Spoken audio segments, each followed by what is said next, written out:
এবারে থাকছে সারা দেশে ঘটে যাওয়া নানা ঘটনা নিয়ে টুকরো খবর জানাচ্ছেন মনোয়ার হোসেন। নেত্রকোনার সদর উপজেলায় আলাদা স্থানে বজ্রপাতে জামাল মুন্সি ও সবুজ মিয়া নামে দুইজন নিহত। যশোরের সরসার কাইবা সীমান্ত এলাকায় অভিযান চালিয়ে 435 বোতল ভারতীয় নেশাজাতীয় সিরাপ উদ্ধার করেছে বিজিবি। নোয়াখালীর সেনবাগে মাদক সেবনে বাধা দেয়ায় স্কুল ছাত্র আরাফাত হোসেন ফাহিম নিহতের ঘটনায় গ্রেপ্তার হারুনের ফাঁসির দাবিতে মানববন্ধন। চট্টগ্রামের মিরসরাইয়ে মৎস্য খাতে উৎপাদন বৃদ্ধি ও খামারিদের দক্ষতা উন্নয়নের লক্ষ্যে প্রশিক্ষণ কর্মসূচি আয়োজন করেছে BRAC. One drop of humanity give blood save lives এই প্রতিপাদ্যকে সামনে রেখে গোপালগঞ্জে বিশ্ব রক্তদাতা দিবস পালন।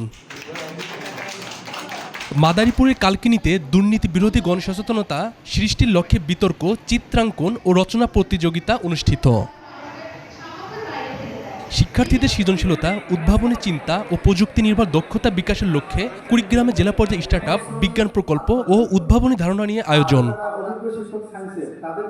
মেধা, বিজ্ঞান, উদ্যোগ ও উদ্ভাবনের দেশ, সবার আগে বাংলাদেশ এই প্রতিপাদ্যে পঞ্চগড়ের জেলা পর্যায়ে স্টার্টআপ সায়েন্স প্রজেক্ট ও ইনোভেশন শোকেজিং প্রোগ্রাম অনুষ্ঠিত। ঠাকুরগাঁয়ের পীরগঞ্জে খ্রিস্টান সম্প্রদায়ের সাধু অন্তর্নির পর্ব উদযাপন উপলক্ষে প্রার্থনা সভা ও তীর নিক্ষেপ প্রতিযোগিতা। আমরা দেখতে পাচ্ছি মনোয়ার হোসাইন, 21 টেলিভিশন।